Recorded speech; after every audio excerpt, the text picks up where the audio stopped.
आज थोडस वेगळं बघणार आहोत, सांगतो. आज आपल्याला बघायचंय द कोड बॅग. आता कोड बॅग मध्ये काय असणार ते सांगतो आधी. एक बॅग आहे आणि त्या बॅग मध्ये कोड टाकलेत आपण, आणि ते कोड रॅन्डमली कसे पण टाकलेत. तुम्हाला एक प्रॉब्लेम स्टेटमेंट दिलेलं राहील आणि त्या प्रॉब्लेम स्टेटमेंटचे जे काही पॉसिबल कोड्स आहेत, म्हणजे पॉसिबल कोड स्टेटमेंट्स आहेत, ते पॉसिबल कोड स्टेटमेंट सगळे ते बॅग मध्ये आहेत. आणि काही डिस्ट्रॅक्टर कोड पण आहेत. डिस्ट्रॅक्टर कोड म्हणजे जे कोड त्या प्रॉब्लेम स्टेटमेंटसाठी, सोल्युशनसाठी लागणार नाही.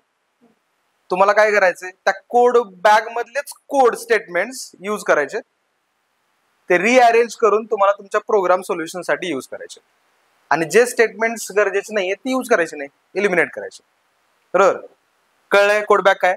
आता याला अजून थोडंसं टफ करण्यासाठी आपण याला टाइम लावूया, टायमर सेट करूयात. एक प्रॉब्लेम नुसार आपण टायमर सेट करू. करायचं की नाही? हा, टायमर सेट करू. पहिल्या प्रॉब्लेम साठी आपण टायमर नाही घेणार, एकदा बघूया ट्राय करून. नंतरच्या पुढच्या प्रॉब्लेम साठी आपण टायमर घेऊयात. ठीक आहे? आता हे करायचं रिझन काय, थोडंसं वेगळं कोड बॅग वगैरे करायचं रिझन काय.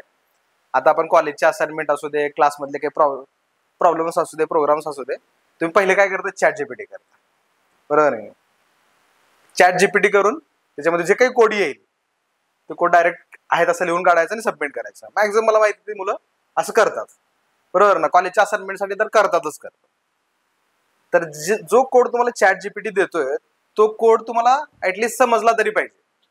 आता याच्या पुढचे आतापर्यंतचे जे प्रोग्रामिंग मधले चॅलेंजेस होते ना, ते चॅलेंजेस वेगळे होते. म्हणजे आतापर्यंत तुम्हाला एखादी प्रॉब्लेम स्टेटमेंट दिले किंवा कंपनीमध्ये जेव्हा जॉब करायची वेळ येते किंवा प्रोजेक्ट होतो, तेव्हा तिथे तुमच्या समोर डायरेक्ट सोल्युशन मे बी आतापर्यंत नव्हतं. ते तुम्हाला सगळं स्क्रॅच पासून लिहावं लागत होतं. आता चॅट जीपीटी मुळे किंवा एआय एजंट्स मुळे झालंय काय, पार्शियल कोड तुम्हाला मिळत आहेत. तुम्हाला हवे तसे ते चेंजेस करून तुम्हाला तुमच्या ऍप्लिकेशन मध्ये यूज करायचे. आता हे चॅलेंजेस आहेत. आता सगळं अवेलेबल आहे. चॅलेंजिंग काय, आपल्याला हवाय तसा ऑप्टिमाइज करून तो कोड यूज करता आला पाहिजे. आणि त्यासाठी तुम्हाला बेसिक कुठल्याही लँग्वेजचा सिंटॅक्स समजणं गरजेचं आहे. आतापर्यंत आपण जे जावा बघितलंय त्याच्यामध्ये तुम्हाला सिंटॅक्स समजलाय, कोणतं स्टेटमेंट आधी कोणतं नंतर वगैरे सगळं लक्षात आलेलंच आहे. मग त्यासाठी तुम्हाला ही कोड बॅग दिली आहे. त्याच्यामधनं कोड कॅप्चर करून तुम्हाला हवेत ते अरेंजमेंट करून यूज करायचं. तर त्याचे जे काही रूल्स आहेत जे तुम्हाला मगाशी मी सांगितले ते रूल्स आहेत. पहिल्या स्लाइड वरती प्रॉब्लेम राहील, तो प्रॉब्लेम व्यवस्थित बघून घ्यायचा. तो प्रॉब्लेम परत पुढे आपण मागे जाणार नाही, एकदाच बघून घ्यायचं. प्रॉब्लेम स्टेटमेंट एकदाच बघून घ्यायचं. त्यानंतर तुम्हाला कोड जो यूज करायचा आहे तो त्या कोड बॅग मधलाच कोड यूज करायचा सोल्युशन लिहिण्यासाठी. त्याच्यापेक्षा वेगळं बाहेरचं कुठलंही स्टेटमेंट अलाउड नाही. ठीक आहे? No new code. ठीक आहे? डिटेक्ट आणि इलिमिनेट डिस्ट्रॅक्टर्स. जर त्या कोड बॅग मध्ये डिस्ट्रॅक्टर्स इन्क्लुडेड असतील, डिस्ट्रॅक्टर्स म्हणजे त्या प्रॉब्लेम स्टेटमेंटसाठी अननेसेसरी कोड, तो कोड तुम्हाला रिमूव्ह करायचा आहे. रिअरेंज करायचं लॉजिकली तो प्रॉब्लेम सॉल्व्ह करण्यासाठी. व्यवस्थित लिहायचंय, समजेल असं आम्हाला. टाइम चेक करणार आहोत आपण. हा, आणि कुठलीही आजूबाजूची हेल्प घ्यायची नाही. तुमच्या समोर सगळा कोड आहे. फक्त आता इथं काय टेस्ट होणार आहे, इथं तुमचं लॉजिक, इथं तुमचं ट्रेसिंग, ते टेस्ट होणार आहे. सगळे स्टेटमेंट तुमच्या समोर आहे. ठीक आहे? कळलंय? रूल्स कळलेत? टाइम स्टार्ट करायचा का पहिल्या स्लाइडला? बरं, पहिल्या स्लाइडला पण टाइम स्टार्ट करायला नको. आता हे फर्स्ट एकदम सिंपल कोड आहे. Print NR 5 times on the same line. ठीक आहे? प्रॉब्लेम स्टेटमेंट कळलंय? हा. आता ही तुमच्या समोर कोड बॅग आपण पालती केली, त्याच्यानंतर हा कोड पडला आणि आता हा कोड यूज करून तुम्हाला तुमचा प्रोग्राम लिहायचा. लिहा, स्टार्ट करा.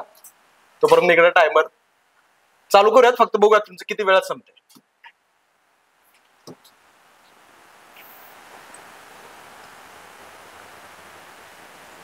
तुमच्या समोर स्टेटमेंट्स आहेत सगळे.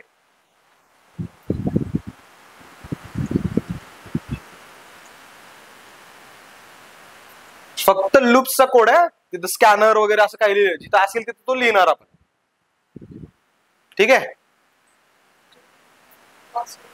नाही, जेवढा कोड आहे तेवढाच कोड तुम्हाला यूज करायचा. म्हणजे मेन आहे, मेथड आहे वगैरे असं नाही. जिथे तुम्हाला नेसेसरी आहे तिथे स्टेटमेंट दिलेले असते.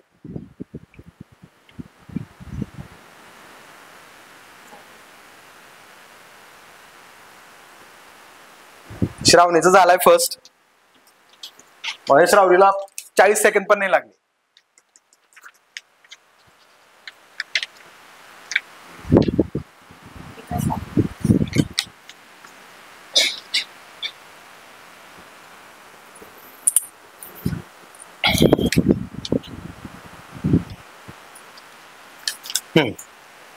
दुसरं कोणाचं झालं अजून?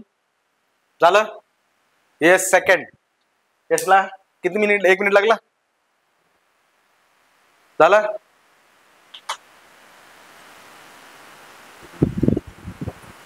डन.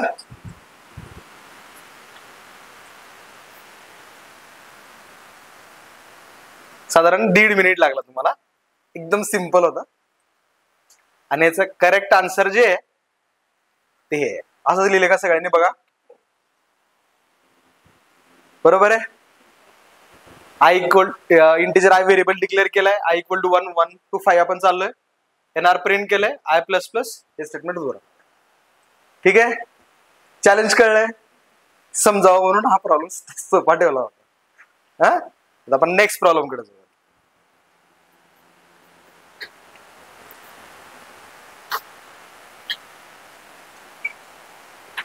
नीट प्रॉब्लेम स्टेटमेंट बघून घ्या.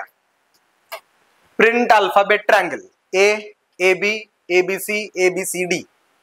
याच्यामध्ये नंबर ऑफ लाईन्स वगैरे काही रीड करायचे नाहीयेत. 4 लाईन्स आहेत. जसा दिसतोय पॅटर्न तसाच प्रिंट व्हायला पाहिजे. क्लिअर आहे? हा याच्यासाठीची जी कोड बॅग आहे ती ही आहे. आणि टाइम आता मी स्टार्ट केलाय. बघा कुणाचं फास्ट होतं.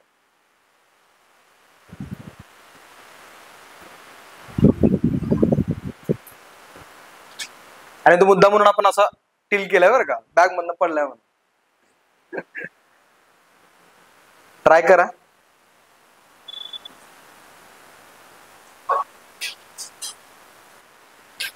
बघू सगळे स्टेटमेंट हेच आहेत.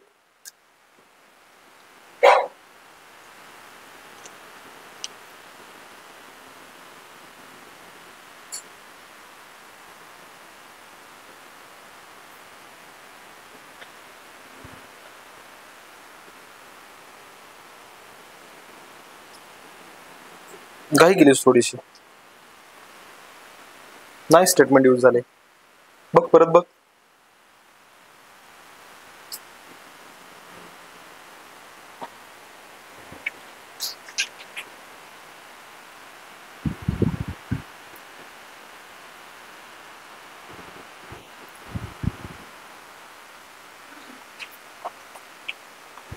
नाइंटी 90% बरोबर आहे.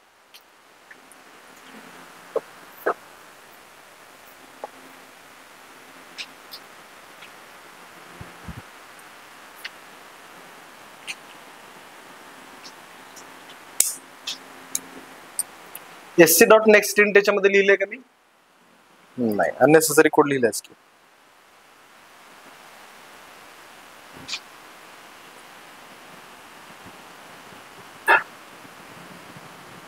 नाही. एन लागणार आहे का आपल्याला? मग ह्याच्यामध्ये डिस्ट्रॅक्टर्स आहेत. डिस्ट्रॅक्टर्स यूज नाही करायचे. हा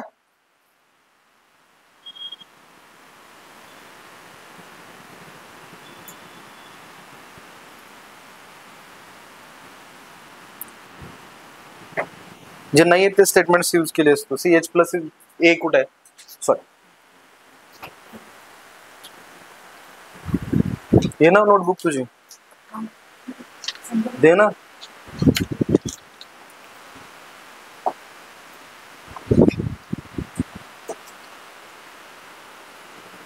लिहिल्यानंतर ट्रेस करा. एकदा ट्रेस कर, लक्षात येईल. जे स्टेटमेंट्स आहेत तेच आपण यूज करतो का नाही बघायचं. सेम ॲज इट इज ते स्टेटमेंट्स पाहिजे. दुसरे काही लागणारच नाही. आणि त्यासोबत ते लिहिल्यानंतर ट्रेस करा. एकदा ट्रेस केल्यानंतर तुम्हाला लक्षात येईल.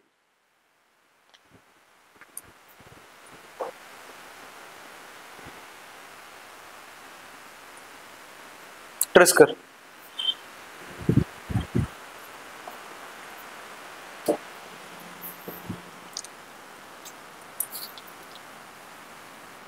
करेक्ट. सगळ्यांनी एकच कॉमन चूक केली, तीच आहे.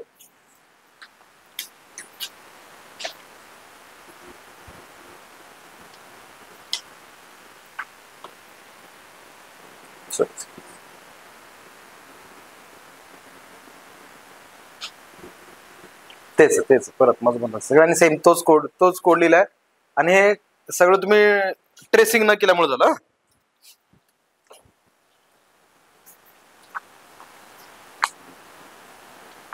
सेम.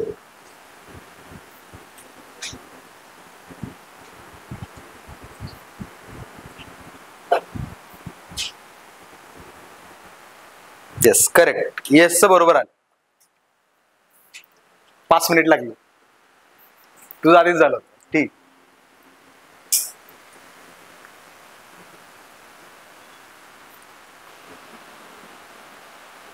पार्थ सगळं समोरच आहे. फक्त हव्या त्या लोकेशनला आपल्याला ते स्टेटमेंट्स ठेवायचे प्रॉपर. इथून पुढची आयटी इंडस्ट्री ही अशीच असणार आहे. सगळं समोरच असणार आहे. फक्त आपल्याला हव्या त्या ठिकाणी हवे ते स्टेटमेंट्स ऍड करता आले पाहिजे बस. आणि यासाठी पण तुम्हाला लक्षात यायला पाहिजे, यासाठी पण कोडिंग येणं, सिंटॅक्स कळणं 100% नेसेसरी आहे. कितीही चॅट जीपीटी येऊ दे, काही येऊ दे, कितीही काही कोड दिला तर ते आपल्याला एरर असलेला कोड देऊ शकतं आणि ते आपल्याला रिमूव्ह करता आला पाहिजे. आणि त्यासाठी आपल्याला कळणं गरजेचं आहे.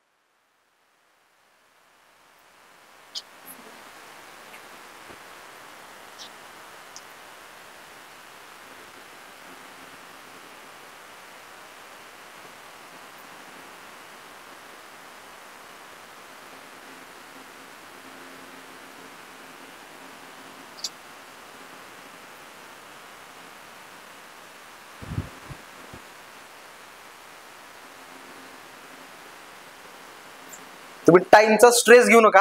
जाऊ द्या, टाइम किती जाऊ द्या, तुम्ही व्यवस्थित ट्रेसिंग करा.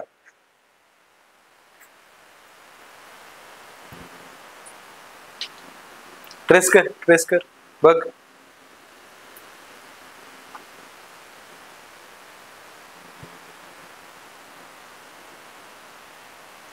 अंकिता तुला सेकंड लाईनला ए कसं काय मिळाला का? सेकंड लाईनला ए कसं काय मिळाला तुला?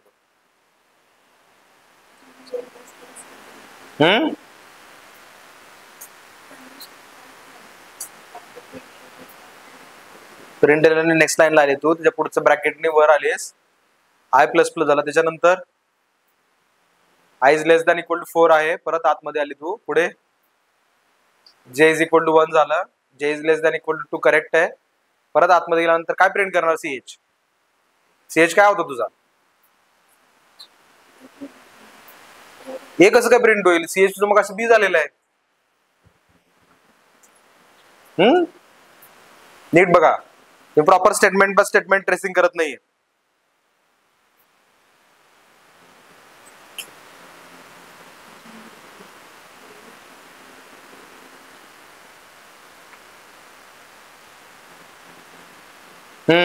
तसं पाहिजे का? हा, ते तसं मिळतंय. आता जे सगळ्यांनी तुम्ही कोड लिहिले ना, ज्याच्यामध्ये तुम्ही हे जे स्टेटमेंट आहे character CH is equal to A, हे तुम्ही सगळ्यात सुरुवातीला इनिशियलायझेशन केलंय आणि त्यामुळे ए फक्त एकदाच इनिशियलाइज होतोय आणि नंतर तुम्ही परत सीएच प्लस प्लस आतमध्ये लिहिले लूपच्या आतमध्ये. त्याने काय होतंय? ए नंतर बी सी नंतर डी ई एफ असं होणार आहे. आपल्याला ए प्रत्येक लाईन मध्ये पाहिजे. कळलंय? फक्त सगळ्यांचं चुकलंय कुठं?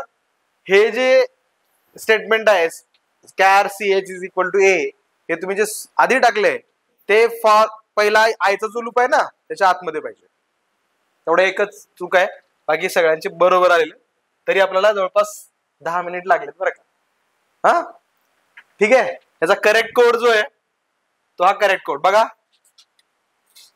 आय आणि जे दोन व्हेरिएबल डिक्लेअर केलेत आपण, I is equal to 1 less than equal to 4 lines पाहिजे आपल्याला. Character CH is equal to A हे इथं डिक्लेअर करायला पाहिजे. का? कारण प्रत्येक वेळेस आपल्याला ए पासून सुरुवात करायची, म्हणून या इनर लूपला जायच्या आधी मी या ए ला इनिशियलाइज केलं. आलं लक्षात? आणि नंतर मग इथं आपण सीएच प्रिंट केलंय, सीएच प्लस प्लस, हा इथं ए बी सी असं प्रिंट करत राहील. बरोबर. पण जेव्हा मी या लूपनी परत बाहेर ज्याच्या लूपला आयच्या लूपला परत जाऊन आतमध्ये येईल तर सीएच परत पासून स्टार्ट होणार आहे. कळलं? बघा दुसरा next page. Print odd numbers in pattern. Pattern बघून घ्या. 1 3 5 7 9 11 13 15 17 19. हा कळलंय? ही तुमची कोड बॅग आणि हा टायमर स्टार्ट.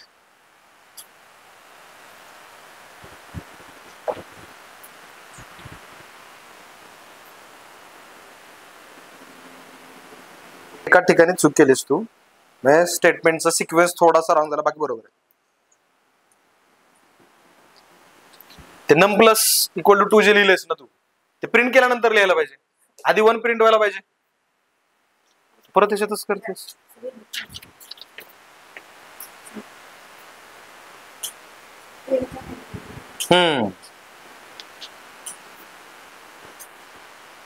हे इथे येणार की इथे येणार?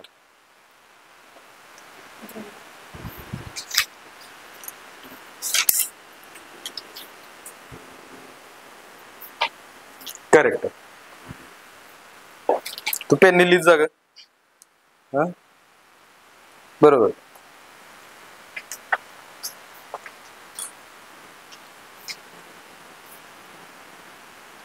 नम डबल कोटच्या आतमध्ये प्रिंट केलं का मी? नाही. डबल कोट्स कशाला टाकले?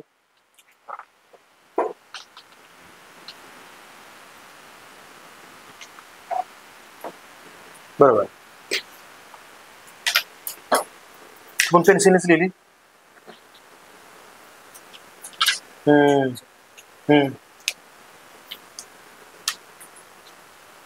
हा ब्रॅकेट इथे क्लोज कर. स्टेटमेंट त्याच्यानंतर मागे लिहिलेस तू तिकडे ब्रॅकेट कुठलं लिहिलेस ते? रिपीटेड झाले ब्रॅकेट्स. चला जमले सगळ्यांना? साधारण एक दोन मिनिटातच जमले पहिल्या. हा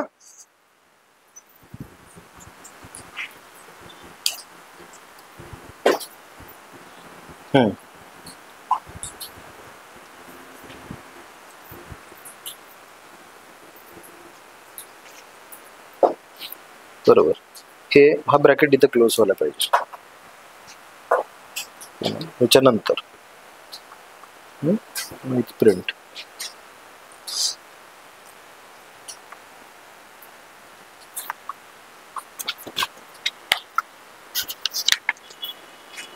बरोबर.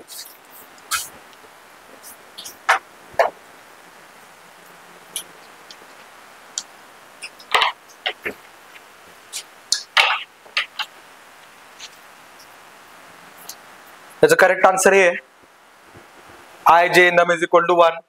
लूप वगैरे तुम्ही सगळ्यांनी स्टेटमेंट बरोबर लिहिलं. ट्रेसिंग पण सगळ्यांनी व्यवस्थित केलेले आहे.